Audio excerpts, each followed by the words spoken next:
Step 1, wake up early, gonna rise with the sun. Step 2, get some good, some food in you.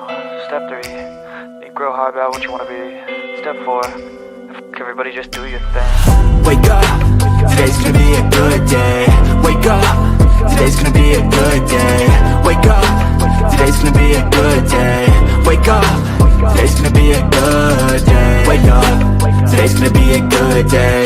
Wake up, today's gonna be a good day. Wake up, today's gonna be a good day.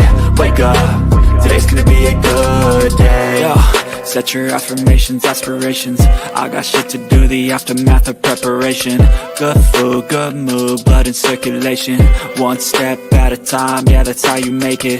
Set a goal you control and the steps you take them. I try to pick one thought, have some concentration. And if I make a mistake, it's called education. I try to do this every day, call it replication. Wake up, today's gonna be a good day. Wake up, today's gonna be a good day. Wake up, today's gonna be a good day. Wake up, today's gonna be a good day. Wake up, today's gonna be a good day. Wake up, today's gonna be a good day. Wake up, today's gonna be a good day. Wake up, today's gonna be a good day. So life ain't easy, yo, I think there's a reason though. Ups and downs, just like every different season, yo. Sometimes I'm high, other times I'm barely breathing, though. I always gotta fight and hide from the demons, yo. Negative thoughts are poison, they rot. Head full of flies, so here come the clouds. They'll never stop unless I can swap all the bad for the good in my head when I'm lost. Yeah, so I'ma fake it till I make it. Positive thoughts are overtaken, I got patience. One day at a time is how you operate a cadence. A flow, you grow, you show yourself a foundation. Stay away from all the shit that causes temptation. I know that I like to do it cause it's sensation. I live my life in my head like a narration. Don't expect greatness, do my best, man, I'll take it. Wake up, today's gonna be a good day. Wake up, today's gonna be a good day. Wake up, today's gonna be a good day. Wake up, today's gonna be a good day. Wake up, today's gonna be a good day. Wake up, today's gonna be a good day. Wake up, today's gonna be a good day. Wake up, today's gonna be a good day. Wake up, really gonna rise with the sun. Step 2, get some good, some food in you. Step 3, think real hard about what you wanna be. Step 4, everybody just do your thing.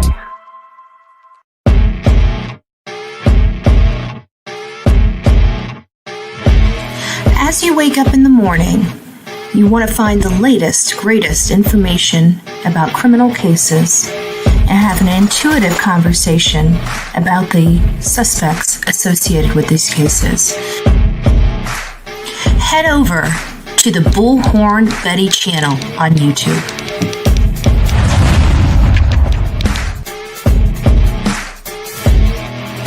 Get breaking news right here on the Bullhorn Betty channel. Welcome to the Bullhorn Betty Coffee Club. Enjoy your stay and enjoy your day.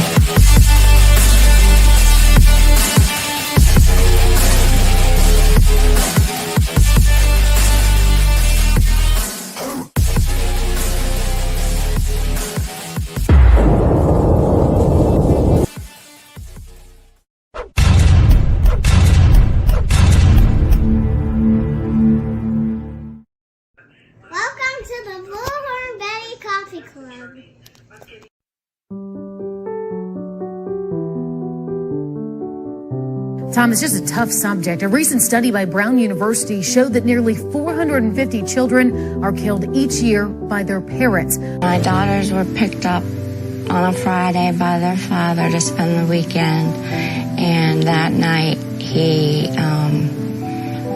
pumped carbon monoxide into their bedroom and slit their throats. Justices have begun for 2 children killed by their mother in Pickens County. 9-year-old Hayden King was laid to rest today.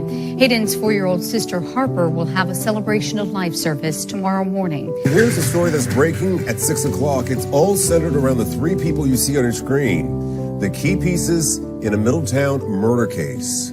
On the left is James Hutchinson. Police say the 6-year-old was killed allegedly by his own mother. East Los Angeles mother was charged today with killing her 3 young children. The youngest was less than 2 months old.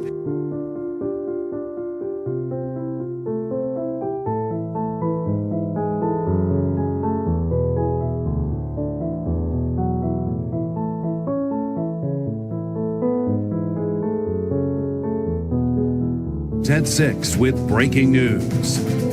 Good evening to you, friends. Greg Merriweather along with Elizabeth Val. Our top story today, that precious little 2-year-old right now. 2 people are facing charges accused of murdering little Nevaeh Allen. Investigators found the 2-year-old dead in Mississippi after several days of searching. One of those blamed in her death, the girl's mother, Lanaya Cardwell.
I just wanted to push some buttons. Good morning, everyone.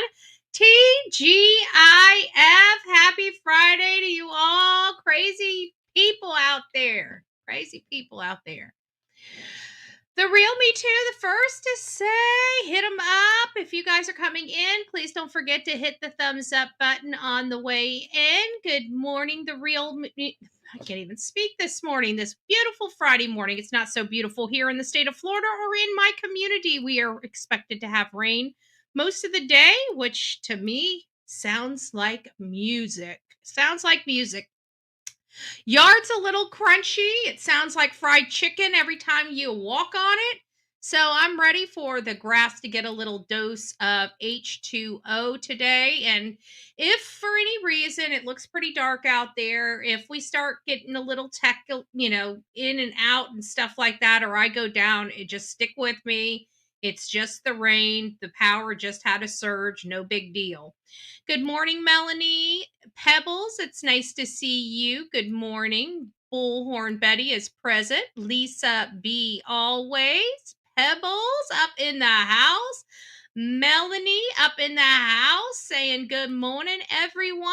And we have some really, really good news. Melanie let me know she got great results yesterday. She has, I know a lot of people don't know, but and we've, I don't talk about people's personal stuff on this show until we get through certain stuff, but Melanie has been a little worrisome. She had some very potential grim prognosis.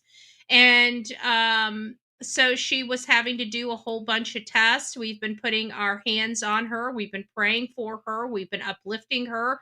We've been trying to keep her hands busy so she's not thinking about, the walk that she's going to have to walk.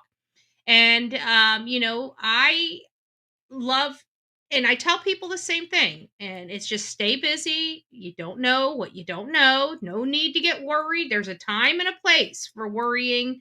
Just stay busy. Hopefully things work out, but you don't need to wear yourself down until you know something, right?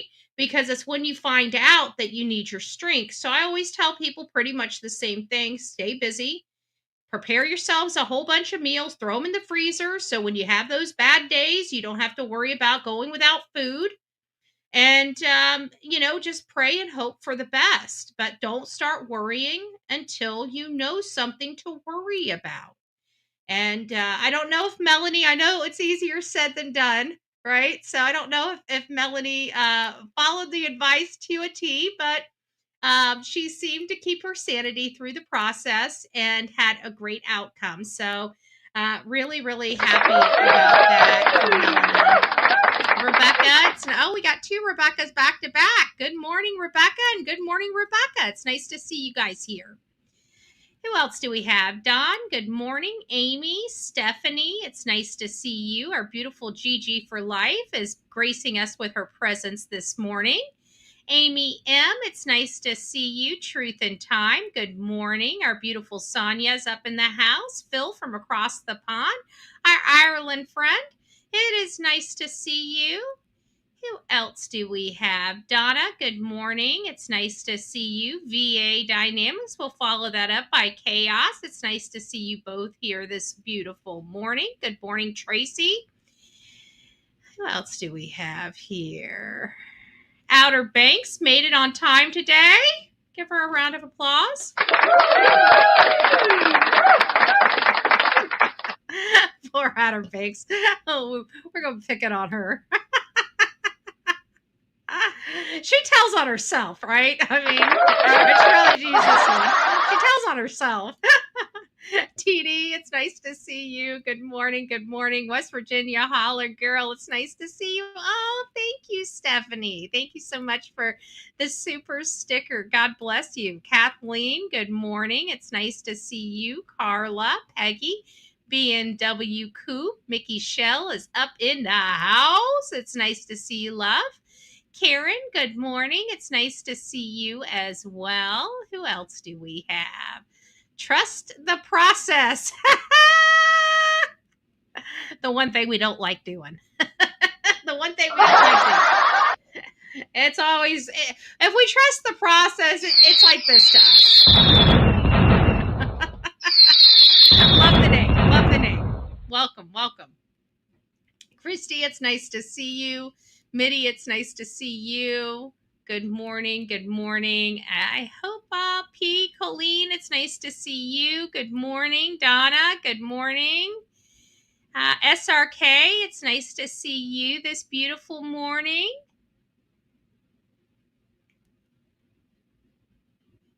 I think I said hi. Rod, it's nice to see you. Good morning. Caddy, it's nice to see you. Good morning. Good morning. I think I got just about everybody on the list. Let me just see. Sandy, good morning. Libby, it's nice to have you. Pussy Willow Pendercat is up in the house, gracing us with her presence this morning. It's nice to see you. We got Michelle, Woman's Warrior. Good morning. Sandy, it's nice to see you as well. Good morning. Sharon. Who else? Narita, it's nice to have you this beautiful morning. Reminding us, if you guys haven't already, hit that thumbs up. We got Football Mom up in the house. Good morning, Love Bug. Teresa, it's nice to see you.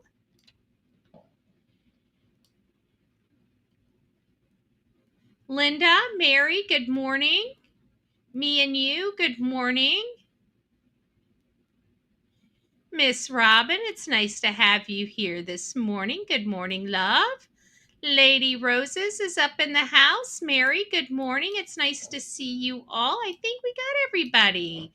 So welcome. If you've never been to this channel before, this is the Bullhorn Betty channel. I'm Bullhorn Betty. We cover true crime, and we're stacking up the cases. We went from not really having the most active, news cycle to having an overactive news cycle. So there is a new case that I want you guys to learn about. I don't know how far we're going to be going into this case. It is highly disturbing. I just happened to be doing some research yesterday and came across this story about upgraded charges. And I'm like, upgraded charges? And I'm looking at the state in Tallahassee, Florida. And I'm like, I didn't hear about this case. Like, what is going on? And of course, once you know me, once I start looking into it, next thing you know, comes out the Google, then the Truth Finder, then it's like, okay, well, how did this happen? How did this happen? And how did this happen? And next thing you know, I got the whole life story. I've got driver's license numbers. I've got stuff coming out the wazoo. I mean, I've got this case put all the way back to 2011, like before this child was even born. That's how far back I went. It's just a case that really got to me. I don't know why. You just read something, you just start going down these rabbit holes, and next thing you know, you have the life story, and the life story is pretty, I can't use the words for it. So this is the case of Missy Mogel. Missy Mogel is a 5-year-old girl that was in Tallahassee, Florida. And on May 19th, there was a 911 call for an unresponsive child. Law enforcement came out to the house on Kepling Court in Tallahassee. And the child was, the parents or the neighbor was performing CPR on this child when the ambulance showed up. The ambulance could not revive her. They suit her up, they get her over to the hospital, and she's covered in bruises. So law enforcement within hours arrested both the mom and the stepfather for aggravated child abuse. And so that was the article I was reading yesterday or the day before yesterday, where they were upgrading the charges. Even though the child never woke back up, she lost her life, the parents hadn't been charged with her murder. And so they were waiting for the autopsy. The autopsy came back.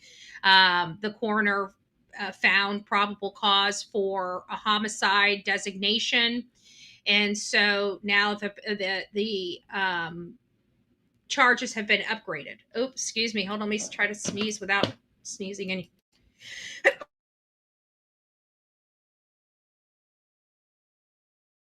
Excuse me. So then I started looking into this case and trying to figure out, okay, so we have a mom and a stepfather. The child's dead. There's bruises on her. And what else am I going to find? Well, honestly, hey, Pete, it's me, Jen. It's nice to see you guys coming in. Good morning, loves. I hope you're doing well. Then came the mother load. Okay. And this, I'd like to say this is a little different than the majority of the cases that we cover that involve little girls, but it's not. Same old case, different story. Young mom gets pregnant young, has baby, doesn't know what to do, meets older guy, right? Gets married to older guy, family's taking care of kid because it was a kid that had the kid. Now this deviant, this S deviant that's now married this mother, ready for the daughter to come home, isn't he? Ready for the daughter to come home. Let's go ahead and reunite you with your child, right? Why not go to the courts and get custody back? We got a stable environment, honey. We've got a stable environment. So Chloe decides to go to court and fight her parents to get custody of her daughter back. Well, in 2024, the courts did just that. Gave her her daughter back. I don't know how long her daughter was in her care before she started saying that her stepdaddy was touching her and hurting her. So let's go back in time in this case with 5-year-old Missy, cute as a button. I'm going to go ahead and do an intro video before we get started so you guys can get caught up with this case. This is going to be about an 8-minute video just outlining this case. Again, it's not the best of information. What you guys are thinking is most likely the results of this. They are arrested, they are in jail, but this case is by far one of the most egregious total failures that led to this child's death. This is not just blood on the mom and stepdad's hands. This is blood on the court's hands. This is blood on the Department of Children and Family Services hands. Her family fought for her. Her grandparents fought for her. Her family loves her. They knew that this was terrible for her to go back to these people, and they fought for her, and they lost. And they lost the greatest cost of them all, their grandchild. The grandchild that they raised, the grandchild that they took care of, the grandchild that they loved having around for the first 4 years of her life before she was ripped out of their arms to be sent to her slaughter. To be sent to her slaughter.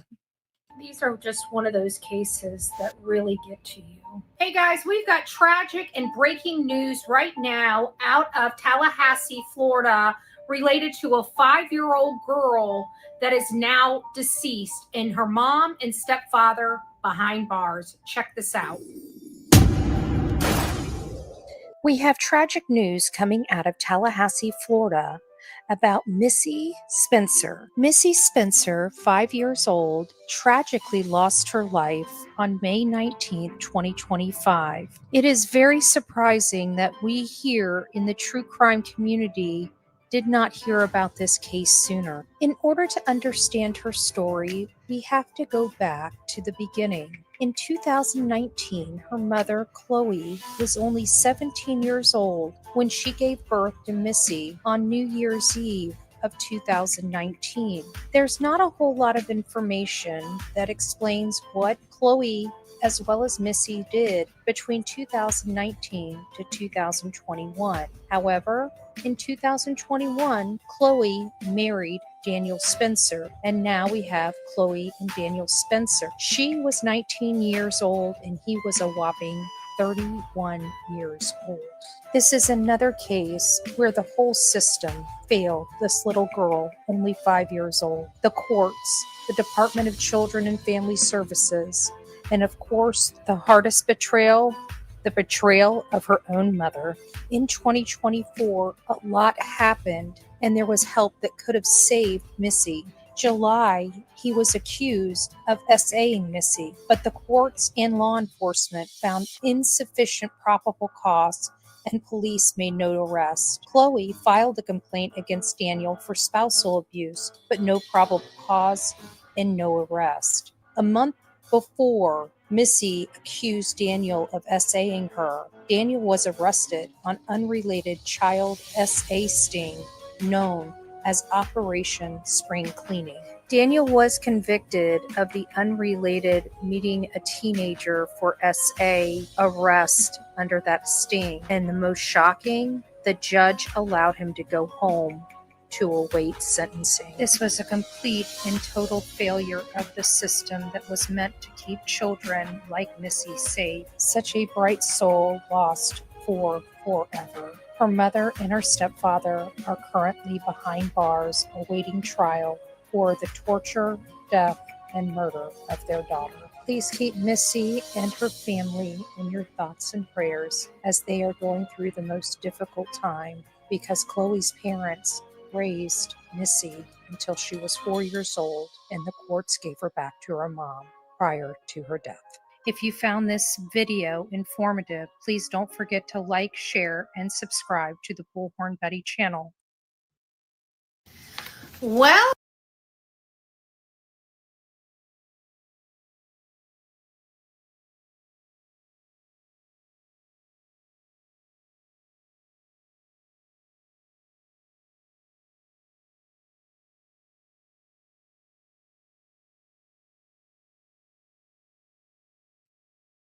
about that. Sorry about that. So we went back to the beginning, 8 years before this child was even born, looking into Daniel. Obviously, we couldn't go back that far for Chloe because she was underage at the time, back in 2011. But what I can tell you about Daniel is Daniel has been riddled with evictions, financial problems, criminal activities, selling alcohol to minors, a whole host of stuff, substance abuse, littered throughout his history here in the state of Florida. So I was able to acquire his driver's license number as well as his ex-girlfriend's driver's license number, which was Catherine Natasha B, we'll keep her name because she doesn't have anything to do with this, when they were evicted back in 2014. In 2011, I was able to obtain his driver's license number by a traffic infraction. So those have all been sourced with public records. So back in 2014, he clearly was not dating Chloe.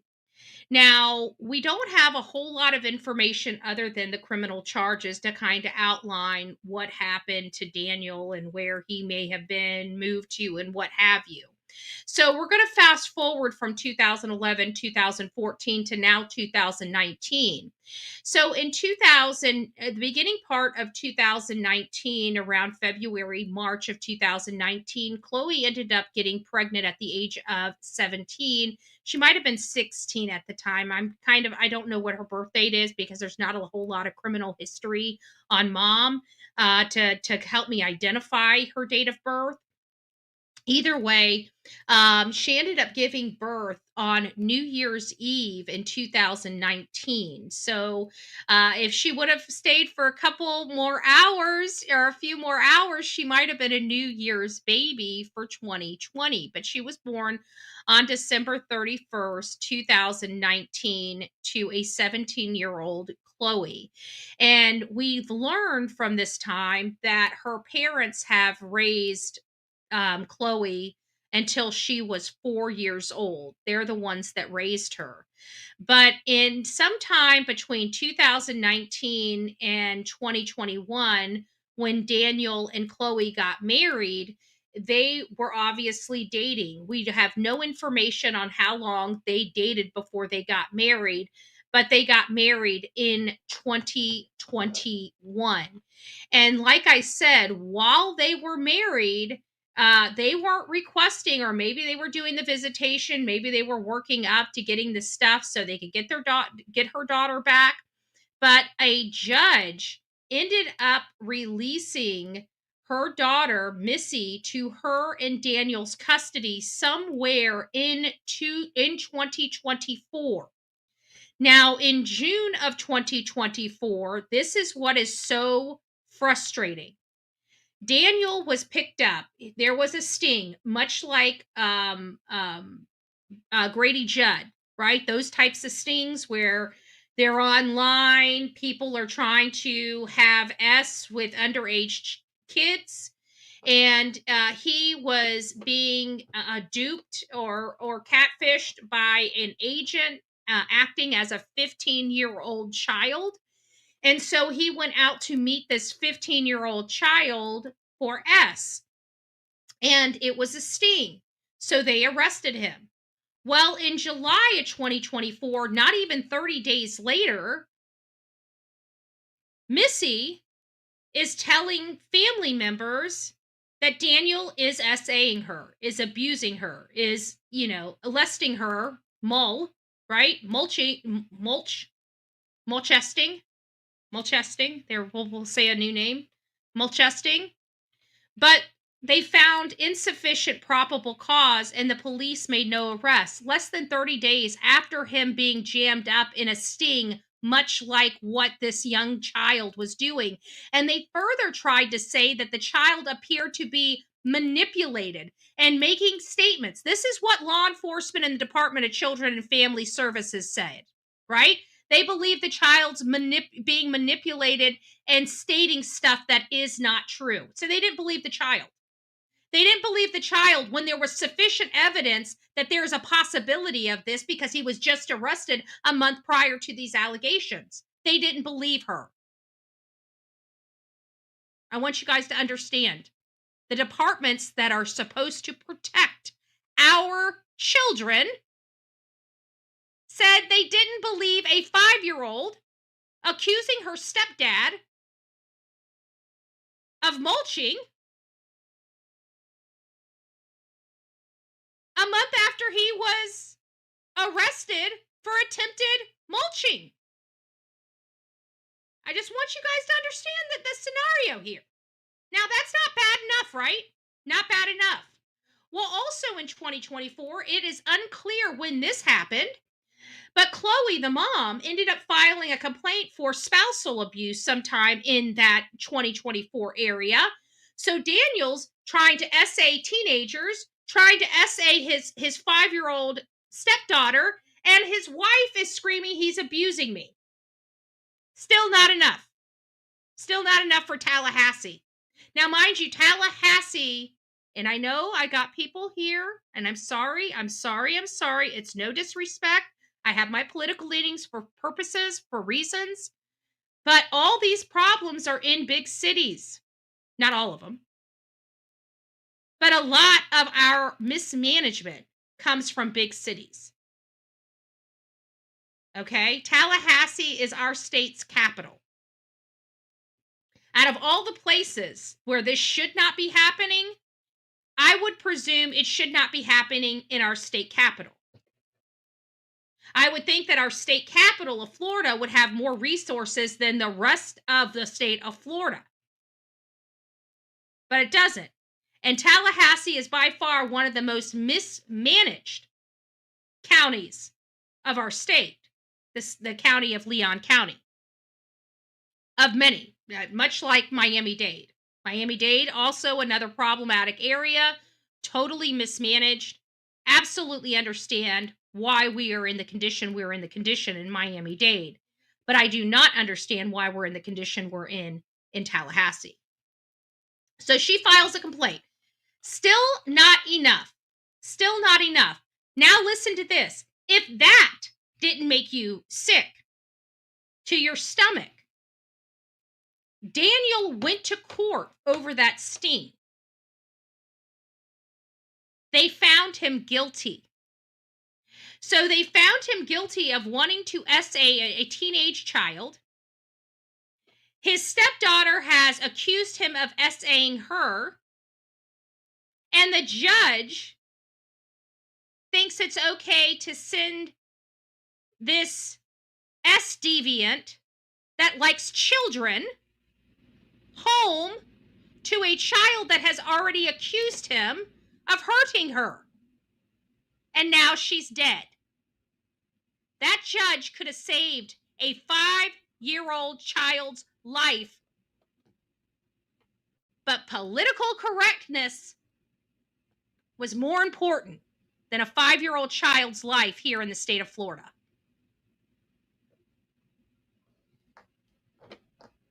Sent him home, awaiting sentencing.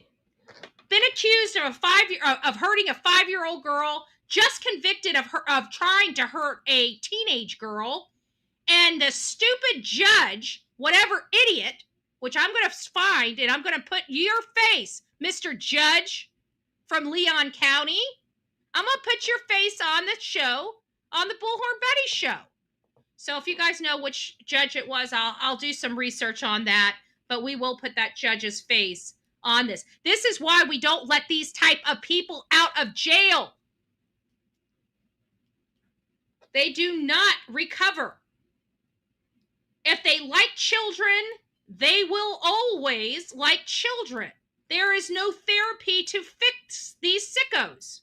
And if there was therapy to fix these sickos, we wouldn't have the problems that we have across this world. Not even this country, this world.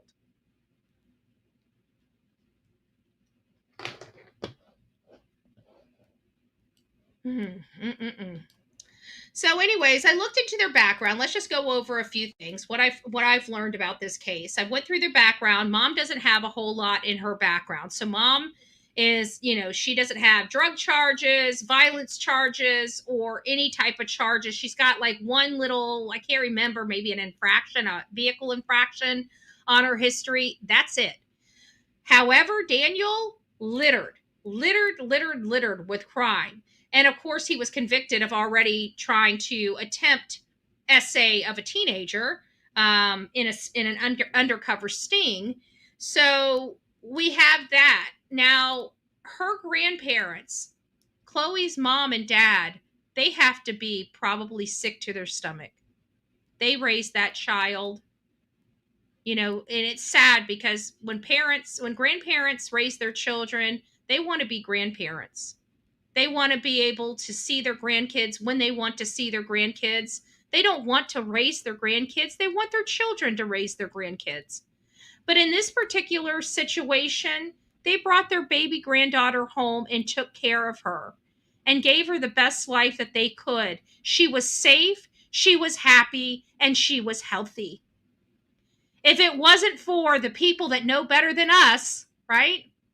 Our government, because don't you know, they know a lot better what's good for us than we know. Don't you know that? So if not for our government, our Florida government, a 5-year-old child would be alive today. A 5-year-old child would be alive today. This is a serious case. I'm monitoring this case. There's not a whole lot, and that's what pisses me off too. I've got to be honest with you. When you got cases like this and there's not a whole lot of information on it, it really gets under my skin. However, I did notice Law and Crime picked up this case. I noticed Law and Crime picked up this case. That's amazing. And what does that mean for everything else? It means that people will pay attention to this child. It means that Leon County is about to have a microscope put on it. What it means that this child's going to get justice, and we're going to find out why Tallahassee failed a 5-year-old child. Not just one department, the whole damn county in the state of Florida. Angers me. It angers me to no end. She's a beautiful girl. She was in a safe, happy place. Sometimes parents don't need to be parents, and judges are going to have to get past their PC bullshit and understand that. Some parents don't deserve to be parents. And I'm sick and tired of having to go jump through hoops to make sure that the world, that they have enough PC political correctness to take the children. Well, I just want to know for the judge. I want to ask the judge that caused this mess for Missy's life, was it worth it? How's that PC for you now, Judge? A 5-year-old girl dead because of your ruling. We expect our judges to lock up criminals that are violent, that harm and hurt the community. They would rather throw somebody in jail for 10 years for stealing a Snickers bar, but want to send the pedo home to await sentencing.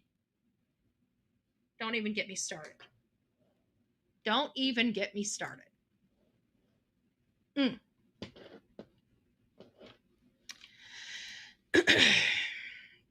All right, guys. So that is my statements on Missy. Hold on, I just lost my audio, so let me go ahead and click this down here. We're going to be moving on to another breaking case that you guys know very well. It's a new case that we have brought on, and it is the Lilly and Jack Sullivan case. And many of you guys know that Lilly and Jack, they are respectively, Lilly is 6, Jack is 4, young children, okay? Not quite toddlers, but not quite adolescents. They're kind of in that little kid area, okay? They're tiny kids. They're tiny kids. And something's just stinking to all kinds of high heaven in this case. Were there failures of law enforcement? Of course there's failures of law enforcement. Here's the number one failure of law enforcement. Let me break it down to you. They believe a criminal. Okay, they don't know that the person that they're talking to is a criminal, and they believe their words. That is the fault of 90% of law enforcement across this country. If you want to know where failures happen in law enforcement, it's because they believe somebody. Okay, and that's what I'm trying to strip away from these law enforcement departments. When it comes to our children, we believe nothing, and you must prove everything. Let me repeat that. When it comes to our children, we believe nothing, and you must prove everything. And that is the cardinal rule that is being put on the bench from case to case. Because if they used that cardinal rule, they would quit believing these parents. Now, parents that have done nothing wrong while annoyed with the process, in the end will be happy people. Why? Because they had nothing to do with it, and most likely their child will be coming home. Okay? Is it annoying? Is it overkill in cases that a child truly walks out of the house? Yes. Yes, it is. But we're not doing these policies and procedures for the child that just walked out of the house. We're doing these policies and procedures and these standard operating the procedures that should be ingrained in every law enforcement department across this country. We do it for the child that didn't willingly walk out, but somebody's lying about it. They're trying to cover up a crime. That's what the policies and procedures are for. Yes, that means there's a lot of wasted time on cases that don't need that overkill. The problem is you don't know which case it will be. That's why you must apply these practices to all cases. And so, if you want me to pinpoint exactly where I say law enforcement fails each and every time in these cases, is they believed the parents at first. That's exactly why the gold standard set out by the National Center for Missing and Exploited Children tells you to immediately turn that house and that child's bedroom or the last place they were seen into a crime scene. They do that so if somebody is lying or if somebody is trying to hide a crime, you don't lose valuable evidence. That's why you do it. And over and over again, that procedure is not being followed. Why? Because our counties are on budgets and don't want to be wasteful. They don't want to spend money that they don't have to. And then we have cases like Lilly and Jack and Sebastian Rogers, where because of these errors, it's caused much delay in their investigation, and most likely a lot of evidence they could have acquired if they followed the proper procedures is lost, and it's lost forever. That's why we are adamant about following procedures. Is it expensive? Yes. Yes. Is it expensive to house inmates? Yes. But we do it anyways. Why? Because it protects the public. Is runaway children and missing children expensive? Yes. Should we still do the testing? Yes. Why? Because it is something that will help the community. Close cases faster. Get things resolved quicker. Isn't that what we want from our law enforcement bodies? Hell, you know what? I've been watching and reading and researching about the history of something like RICO, right? Because we have Sean P. Diddy Combs on trial right now for these RICO charges and how to establish it. Do you know they created the RICO laws to finally put the mob away in jail? Created them. Poof. We didn't have the laws. They went to Congress. They got people all on the same page, and poof, they passed a law that they can go arrest people when they couldn't arrest people before. Why can't Tennessee do that? Why can't Tennessee put stuff in place? Oh, they don't mind taking your First Amendment rights away, right? They keep wanting they don't mind being known for a Second Amendment state, but they damn sure aren't being known for a First Amendment state because they don't want people speaking. They don't want people speaking. Did they forget that's the whole reason why we have the Second Amendment? is to protect the first? Just a thought. Tennessee's stupid. Bill Lee needs to get it together. Love Bill Lee, but he needs to get it together. So now we're here with Lilly and Jack. If you don't know the history of Lilly and Jack, on May 2nd, their mother, which is observed on the thumbnail right there, called in and reported her 2 children missing for a very long time, since the beginning of this case, when we found out the children were not in school Wednesday or Thursday, and reported on Friday. Many of us, like me, believe that these children were hurt and or deceased prior to them being reported missing, days before, in fact. And then we just recently learned from the RCMP update, which actually disclosed breaking news. The RCMP let the public know that these children had been identified and had been visibly seen and present in the public on the afternoon of May 1st. So that gave us a lot more hope. But it also tore down the theory that the mom and stepdad would have had to known something happened to these children, because if they disappeared before, obviously they knew they weren't there on Wednesday or Thursday, and then of course reported on Friday. Both parents would have had to be complicit in that. Both parents in that theory would have known something was going on. With this latest information about these children being observed with family members. So that means when they said family members, that tells me they were not observed with the mom or the stepfather. Otherwise, they would have listed them as the mom or the stepfather or both. They said family members. That means somebody other than the mom and the stepfather was observed with both children in the public on the afternoon of the 1st, which gives us a proof of life, much like Sebastian Rogers. When we learned of the footage at the Texas Roadhouse and that he was at the Texas Roadhouse and seen on camera, we knew that the night before he disappeared, he was alive.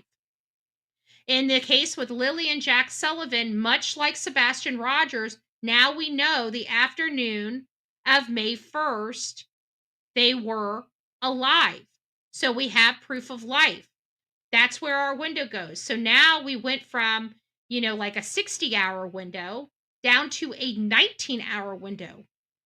That is huge. I don't think people have acknowledged how huge of information learning that was.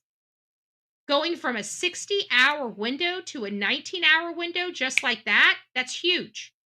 Huge. Amazing.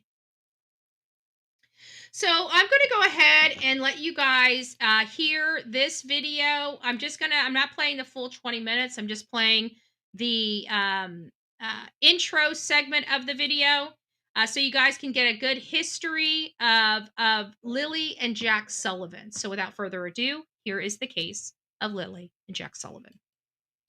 We have breaking new details right now coming out from the RCMP related to the case of Lilly and Jack Sullivan out of the Nova Scotia area. Stay tuned. On May 2nd, 2025, Lilly and Jack Sullivan disappeared from their home off of Gairloch Road in Lansdowne Station, Nova Scotia, Canada. To date, neither child have been seen by a third party since February 29, 2025, or have they? The RCMP has deployed massive search efforts and resources to locate Lilly and Jack Sullivan that disappeared on May 2nd. However, all of their efforts have been unsuccessful. Good morning, Today, we have a new update, a breaking news update in the Lilly and Jack Sullivan case. Many of us, based on the details provided at the beginning of the case, learned that the last third party to see these children were their bus driver on April 29, 2025, when he dropped the children off to their home. However, according to the most recent post from the Royal Canadian Mounted Police in Nova Scotia 2 hours ago, they state, based on the details we've gathered so far, we've confirmed that Lilly and Jack were observed in the public with family members on the afternoon of May 1st. This is huge information coming from legitimate sources that the children were seen the afternoon of May 1st. Many of us believe that they weren't seen since the bus driver dropped them off at home. This limits the window when something could have happened to them. This is good news for our timeline. So now, what happened to Lilly and Jack Sullivan between the afternoon of May 1st and the morning of May 2nd? If you found this video informative, please don't forget to heart it and share it. If you have any questions, please leave a comment or send me an email to bullhornbetty@gmail.com. Thank you for watching this video. Keep these children in your thoughts and prayers, and God bless each and every one of you. All right, so there you guys have it. That is the kind of update for the Lilly and Jack Sullivan case. Again, let's just have I do want to address this, and then we're going to dive in, because I'm scared if I don't address it, I'm going to forget to address it, and then I will be able to. I agree that, it's awfully funny that he's saying that there are favorable results, but won't disclose the results, but have disclosed a lot of information. And according to Malehya, she, what she's told people, or the rumors have it, that law enforcement told them not to speak to media, right? Not to speak to media, yet he's been speaking to media. If law enforcement did actually, and so why would he need permission to tell people what his results were on the polygraph? It just doesn't make sense to me. I don't really like how he worded it, but in all fairness, I don't know what to make, and I think I've been very clear on that. I don't know what to make of Daniel. I'm kind of, I don't want to overanalyze him. I mean, he is hitting markers in the right spot, but the history of substance abuse, we know that substance abuse comes with a lot of manipulation. Are these being manipulated? We've watched him in 1 minute try, start crying, and next minute wipe his tears and be fine and speak to the thing. Those to me are red flag indicators, but they don't really necessarily, they're just things, they're cues that you might want to look into this a little bit more. Doesn't just because somebody uses past tense when they're speaking publicly doesn't automatically mean that they know what happened to the child. But it's an indicator, it's a cue that they may know something more. They may have additional information. But the weird part about this whole case, it really truly is Daniel that's keeping these children's name in the spotlight. He's not a Chris Proudfoot. He's not trying to get the whole public out of the way. He's not trying to discourage people from looking or calling in tips like Christopher Proudfoot is. He's wanting people to see these children. He's wanting people to be part of the search. He's wanting to people to be informed. He's wanting people to keep these children's names out. He was standing in front of the cameras with their photos. You know who's missing? Their mother. Their mother is missing. So, and she only did one interview. And so I even went through the timeline on that. So how this whole thing worked, because I was confused, and I'm like, did she just slip? And so I had to go back and look at everything in its totality to give you guys a clear picture. So here's what I have kind of put in my mind about how things kind of flowed. Now, I really don't know what happened prior to the 29th of April, but I do know that they were dropped off at home by a bus driver on the 29th. Okay, so whatever they did before that, we're just starting at them coming home on Tuesday afternoon. We don't know what they did Wednesday, and we don't know what happened Thursday either. And we don't know where they went or who was there. But what I can deduct from all this information is that it doesn't appear that there was a house party. It sounds like there were some family that came over to the house and may have appeared to have more vehicles in the driveway than are normally in the driveway. It sounds like those family members, maybe Malehya, maybe Daniel, maybe the kids just went out by themselves with these family members into the public, but they went somewhere that day in the afternoon. We don't know where, we don't know what they were getting, we don't know what they were doing. We just know the children were out in the public when they were supposed to be in bed sick.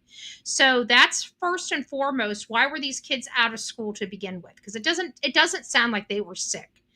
And so that's number one. But now on the second, we know that the story is, and I'm going to say that because something could have happened to them after the afternoon. Look at Elijah Vu. We had him on camera at 2:00 in the afternoon at the Napa Auto Parts store. From that Napa Auto Parts store, within 2 or 3 hours, that child was deceased. Okay, according to the information that we now have. Okay. So much like this case, just because they were seen out in the public on the first doesn't mean by that evening they were still here or they were not wandered off. So I do understand that. So I'm taking that into consideration. Okay. But they were seen. So now we know that they were seen. The parents said that they heard them moving around the morning that they called them in missing, which was Friday, May 2nd. Then the cavalry comes in, much like Sebastian Rogers' case. Well, that interview with Malehya didn't happen until May 3rd. I was always under the impression that that interview happened on May 2nd. That is not the case. So she calls them in, they come out, they do their search. Daniel, I don't think Daniel spoke that day, and I don't think Malehya spoke that day. The 3rd, I believe, is the day that everybody was speaking. So the 3rd is the day that Malehya gave that interview. The 3rd is when they had the big fight out in front of Daniel's house. And the 3rd is when everybody was kicked off the property. And it was the 3rd that Malehya was being provided a investigative update by law enforcement and went to a ambulance, had them check her out, and then she immediately left with her mother, and she's never returned again. It is also my understanding that Malehya and Malehya alone has lawyered up. So we have a situation here that it is possible that Daniel may not have any knowledge of what happened to these kids. And again, why I am so cautious. Usually, within a month of any child, I shouldn't even say child. I shouldn't even put the caveat of age on there. Within a month of just about any case that we cover, we should have enough information at that point to start leading us down a road. I think it is very premature to be pointing the finger, and I can't change the world. And, people are people, and they're going to do what they're going to do.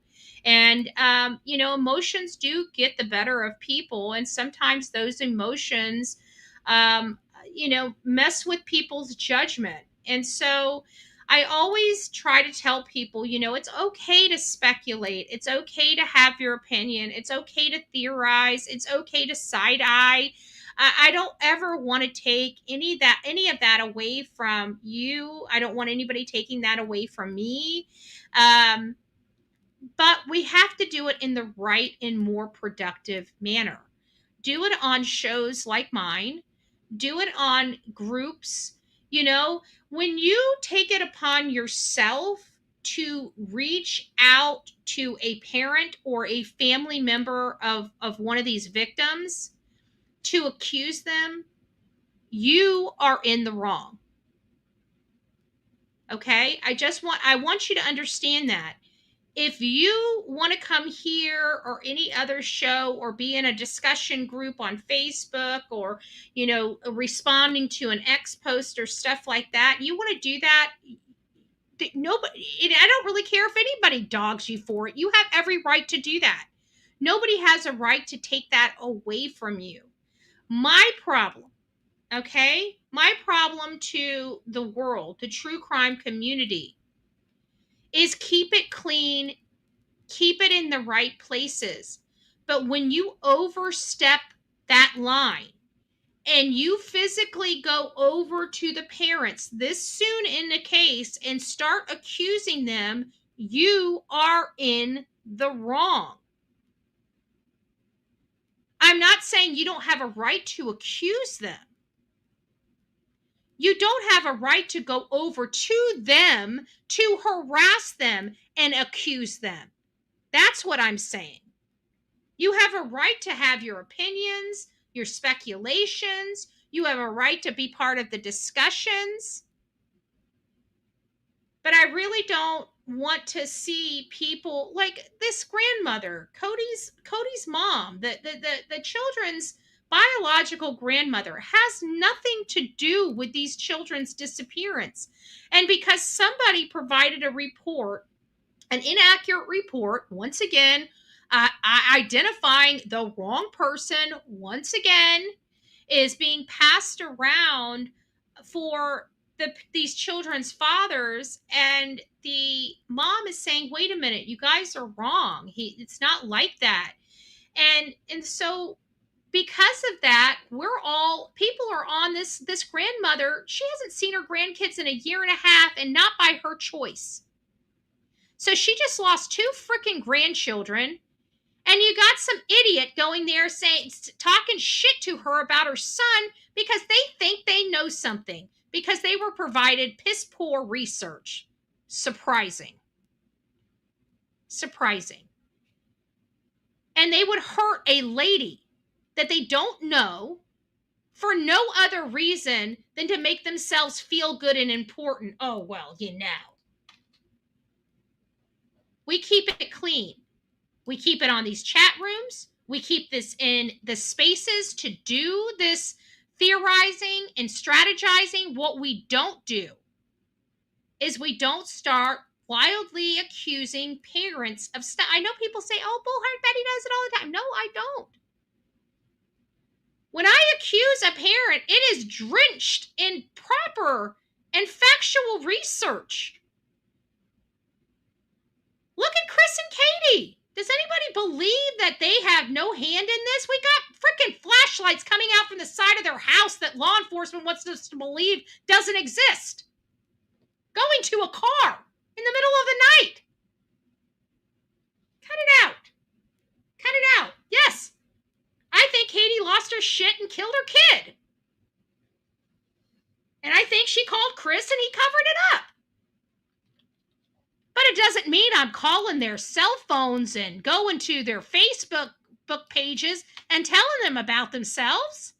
No, I keep it on my channel. I keep it on my Facebook groups. I keep it on my X posts. When have you ever heard me pick up the phone to call and harass a parent? If I want a parent to see me, I'm gonna be exercising my rights to properly be seen and heard on public property. I'm not playing none of this bullshit. But at the end of the day, Daniel is the one that's keeping these kids' faces out there while the mother ran away from home, never came back, and now I'm hearing reports has lawyered up. That's not looking good for these kids. And then we're hearing on the flip side that Daniel took a polygraph test and has favorable results. Are we dealing with another Leilani Simon case? It's possible. I'm not ready yet to make that statement or assessment. Why? Because now we have a new round of people. We must figure out what happened. What are you talking about, Betty? Well, we just learned that they were out in the public on the afternoon of the 1st with family members. Who are the family members? Ding, ding, ding, ding, ding, ding, ding, ding, ding, ding, ding, ding. We need to find out who those family members are. Are we sure they don't have the children? When did they bring the children back to the house? When were the children dropped off? What did they do? Where did they go? We've got a lot of questions to resolve because now we have other family members and statistics. They don't sit there and say it's 90% mom, dad, or grandma.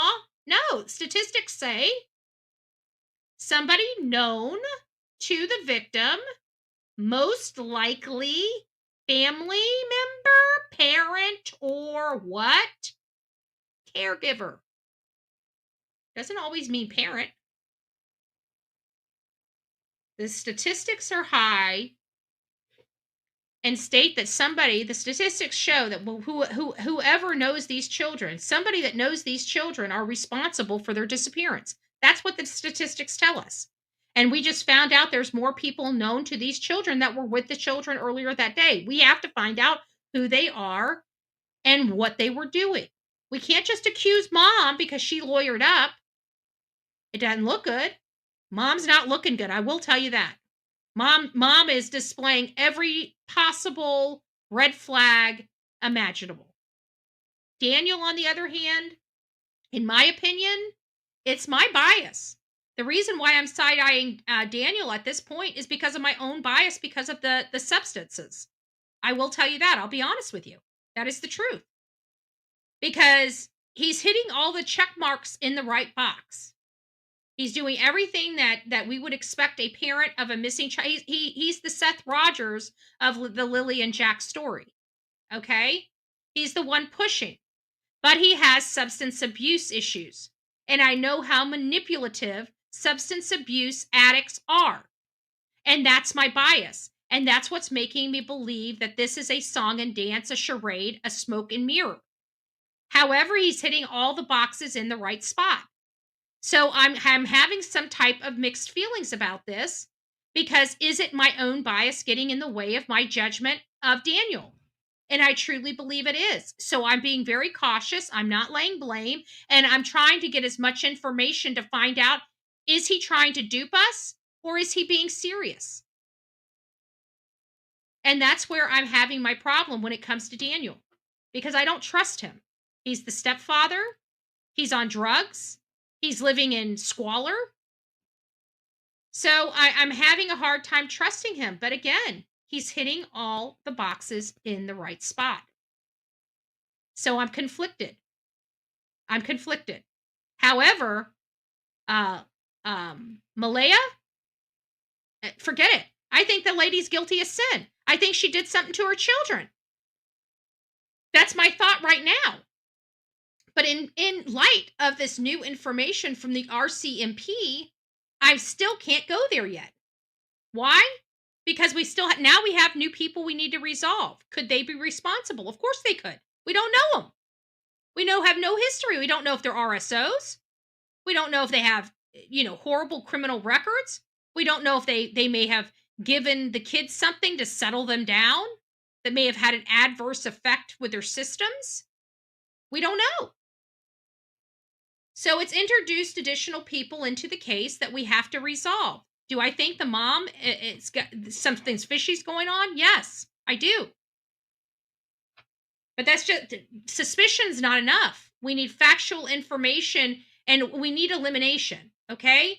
So if I can eliminate everybody, then I have a person I can start putting and keeping a spotlight on. But I feel like I'm doing myself and in my audience a disservice by not looking at all the possible avenues that could have happened to these children. Even though one is taking a significant lead, doesn't necessarily always mean that that's going to be the way the story pans out. This case, I can tell you, when we start getting into these cases and these cases start getting like this, I can tell you that there's more than meets the eye with this case. A lot more. This is going to be one of those cases that are probably going to blow our minds. It's going to be one of those cases, I truly believe. So we're going to continue to keep Lilly and Jack Sullivan in our thoughts and prayers. We're going to ask for the light to shine through the darkness. That's what we're going to ask the Lord to bring the truth to light, because these children, they're dead. I truly believe these children are dead. Law enforcement truly believes these children are dead. They told us that early on in this case, that these children could not survive the elements, could not survive what's going on. And of course, statistical findings say these children are deceased as well. They haven't been heard from. They haven't been seen. There's no evidence. Help lead law enforcement to where they are. Sometimes they can follow drops of clothing or little crumbs or little fibers through the woods of things snagging on the clothes, and kids getting abrasions and maybe scratches on them. They can see that as they're passed. Not only that, but you can also tell when you're out there in that dense forestry. You can tell if something's been out there, especially if you have tall grass. That's how we were able to follow Layla Santinello's tracks and find out where she was sleeping in the woods, is because you could see where she kind of walked out of the woods, because we had an eyewitness statement at that business, and he says, oh no, she came out this woods. Well, you could see a track because the grass was laying down. So when you walk on the grass, you break the grass, it leaves a path, and it tells you what direction you're going. So we were able to backtrack from those foot impressions to back where she was sleeping. So those things are missing as well in this case. The law enforcement doesn't have any place to go and say, okay, we found this. We know we're on the right track. We know that they were at least here, right? We don't have that. Now, we do have those camera footage, and I've looked at that photo of what people believe is a girl in pink clothing. Now, I don't know if it's a girl in pink clothing or not. When I look at that, honestly, it could be her, or I know you're not going to want to believe this. It could be lighting. It could be lighting and pixelation from the distance and the type of camera, card, a lot of different things. And it could have the resemblance, because when you got sunlight coming in, you've got your oranges, yellows, your reddish hues. Okay? What's your reddish hues or what? They develop your pinks. So I'm wondering if it might be lighting, some form of lighting. It kind of fades in. I see what people are talking about. So, I'm looking at what people believe is the girl in the pink shirt, but I'm seeing something that else it could possibly be. So don't think I'm not looking at it right. I see what people are seeing. I'm just trying to explain, could it be a child, or is it something of non-existence, shadowing, just a manipulation of lighting on a picture? It does happen. I can tell you, believe me, it does happen. Over the last year, if there's nothing more I can tell you, filming, shadowing, lighting, everything, I'm telling you, at this point, I'm an expert, kind of, sort of, not legitimately on paper, but I've done enough recordings and photos and all the work that you guys have seen me do for years to understand these things. So I don't know one way or another whether that is her or not. I believe it's most likely not her. But you never know. You never know. Never know. So I'm going to take a break just here, because I see we do have some people that have participated in our goals. So I wanted to tell you guys thank you.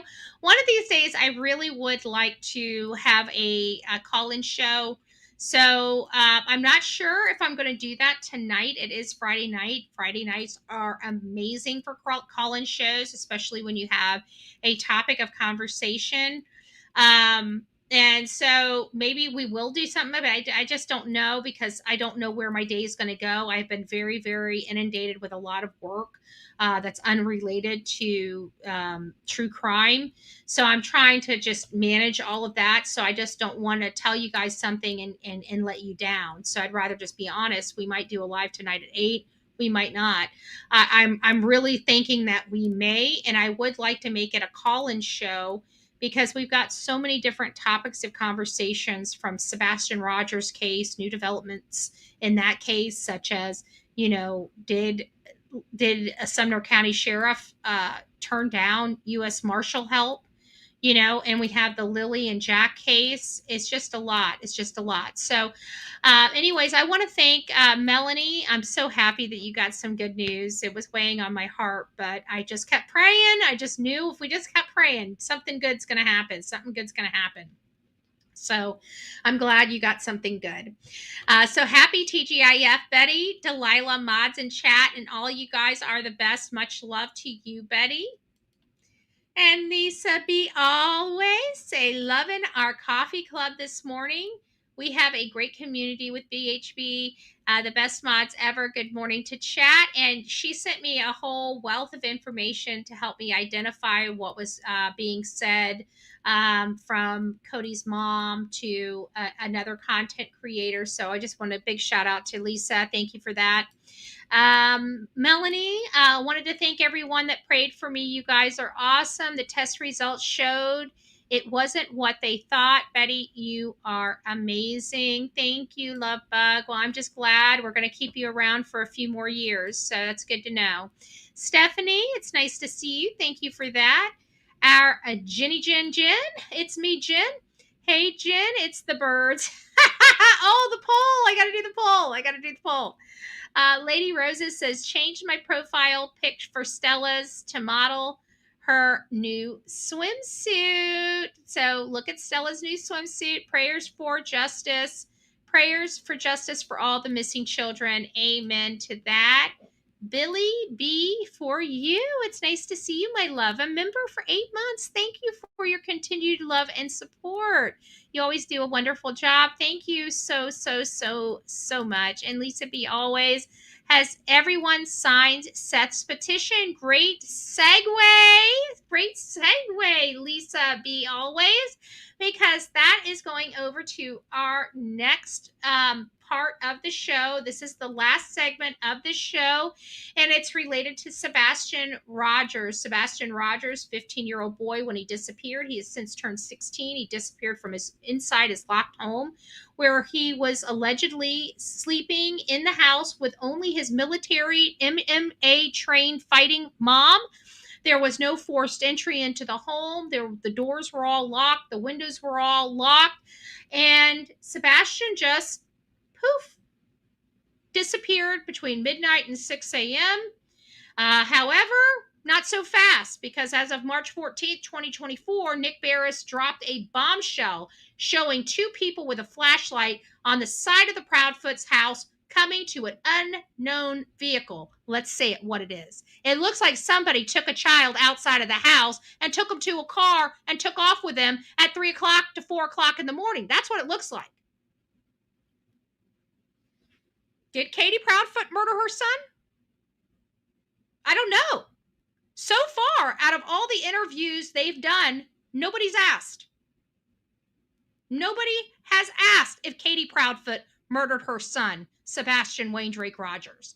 Nobody asked, did Chris Proudfoot come down here to help clean it up? Nobody asked. Out of all these interviews, nobody asked whether Chris and Katie are responsible for the death and disposal of their son. So we don't know. I definitely do not believe he walked out of the house. And after 15 months, I definitely do not believe he's alive anymore. There's been no evidence of proof of life for Sebastian that exists past February 25th, 2024. Not one scintilla of proof that he is alive after February 25th, 2025. Did Katie Proudfoot kill her son? Or is this a parental abduction? That's what I would like to know. Did Katie Proudfoot kill her son, Sebastian Wayne Drake Rogers, and call her husband, Christopher Proudfoot, to help her clean it up and cover up the crime? I think we all want to know that. But you know what? Out of all the damn interviews, not one interviewer has ever asked them. I'd like to know what they'd have to say if somebody just asked them, hey, Katie, did you murder your son? I'd like to know what her answer is if you ask Katie Proudfoot if she murdered her son.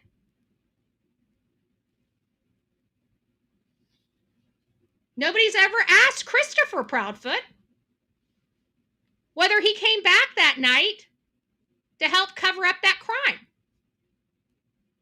Christopher Proudfoot has never answered that question. Katie Proudfoot has never answered the question whether she's murdered her son. Nobody's ever asked her point blank.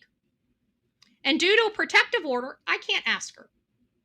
But I sure would like to know. I sure would like to know. Sebastian should be here. His dad has hope of being reunited with his son.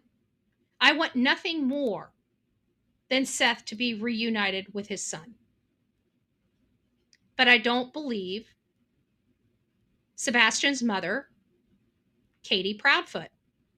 She used to work for Brinks. I don't know if she works for them anymore, but I definitely would not let her in my house to hook up a security system, especially if I have children, because you don't know if one's going to disappear. I wouldn't have Chris on my job site because you don't know what body he's going to be, burying on the job site. I mean, just things to consider when hiring these two people, Christopher and Katie Proudfoot. All right, guys. Well, that is our story for today. We don't have a whole lot on Sebastian Rogers other than the piece of shit sheriff out there, Eric Craddock, doesn't think he needs any help. He's just going to let this case go cold. Sebastian never get justice. And his friend, Chris and Katie Proudfoot, which I believe murdered their son and disposed of him, he's going to let them walk scot-free. His friends. I want to know how much money Second Generation has provided that man for his campaign for sheriff. I'd like to know. Maybe we need to start identifying and exposing the political corruption in Sumner County. That always gets people talking, and it sure pisses off all the politicians. And we know how much I love being a boil on a politician's ass. So rock it out with your coffee beans out. Don't forget to be fearless. If you see something, say something. An ounce of prevention is worth a pound of cure. But I want you guys to watch this before we roll out of here. And this is related to Sebastian Wayne Drake Rogers, his case, and where we are with Mr., yeah, you said it, Snuggle Struggle. Sumner County for 3 days now, and we have been following that story very closely. The TBI upgraded his case to an Amber Alert last night, meaning agents think he is in imminent danger. So far today, authorities have put out a call for more police mounted patrols as possible, and Hendersonville police and Wilson County Sheriff's Office have responded to that call, bringing in extra horses and people for that. And also out in the field here today have been drones, helicopters, and all-terrain vehicles. Sebastian Rogers is 15 years old with autism. He was last seen at his home on Stafford Court around midnight Sunday, wearing a black sweatshirt and sweatpants, possibly barefoot. Two of the many concerns officials are facing now is Sebastian has been off of his medication since going missing, and the temperatures are expected to continue to drop below freezing as the night goes on. I will say I've spoken to a couple residents out here who really just want to help in this search. Officials say if you do want to help search your property and your home surveillance video for any sighting of Sebastian, you can also donate packaged snacks and beverages to emergency crews working around the clock to locate Sebastian. There will be a community prayer vigil held at Northfield Church in Gallatin at 6. It has been 453 days since now 16-year-old Sebastian Rogers vanished from his home in Hendersonville. His disappearance sparked national headlines, but now his father says the case is losing momentum. With National Missing Children's Day coming up on Sunday, he is raising his voice and demanding urgency. My son's been missing for 15 months, and they don't care. And they don't care.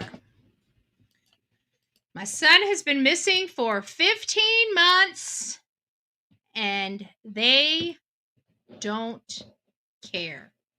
Those are the sounds ringing from the father, an innocent father of his missing child, demanding answers, while his piece of shit ex-wife and her piece of shit husband lived their best life ever all over the country doing whatever the hell they wanted to, right? going motorcycle shopping, going out to motorcycle rallies, going on vacations over to Mississippi, running away from home during the largest child search in Sumner County history. And they took off much like Malehya Brooks-Murray and Lilly and Jack Sullivan's case. These are some really crappy parents that did terrible things, most likely to their children, and they are trying to cover up, hide. But in the case of Chris and Katie, they've got an entire police force, sheriff's office, helping them do it. Just my opinion, my 2 cents. Don't spend it all in one spot. Rock it out with your coffee beans out. Don't forget to be fearless. If you see something, say something. An ounce of prevention is worth a pound of cure. Until next time, please be safe, but more importantly, kind to one another. God bless each and every one of you, and we will be back very, very soon. From the East Coast to the West Coast, we are everywhere true crime is. We are asking for the public's help. We are searching in the woods. We are doing what it takes here on the Bullhorn Betty channels to find answers to the most alarming cases we have been watching on the news. I can tell you personally that I have traveled this entire country seeking these answers and bringing that content right here to you here on the Bullhorn Betty channels and Bullhorn Betty Crime Stories. We are happy with the work that we've done.